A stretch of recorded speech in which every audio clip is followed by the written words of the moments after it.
ان انت لما تيجي تعين اي حد لو سمحت بص على 3 حاجات. مش مروه اللي بتقول، ده العلم هو اللي بيقول.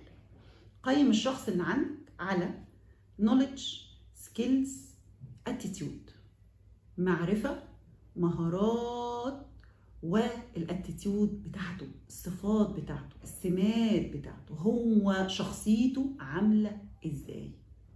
لما تيجي تعين حد لازم تختاره على ال3 دول. ايوه طب ازاي؟ بمنتهى البساطه، الشغلانه اللي عندك اللي انا هقدر اقوم بيها تسال نفسك شويه اسئله. انا عشان اعين هذا الشخص محتاج يكون عنده معرفه ايه؟ تعالوا ناخد مثال. عايزه اعين محاسب، لازم يكون عارف قانون الضرايب، يعرف يشتغل على المنصه بتاعه الضرايب، يكون بيعرف تكاليف. اديني جاوبت عن معرفه خلاص.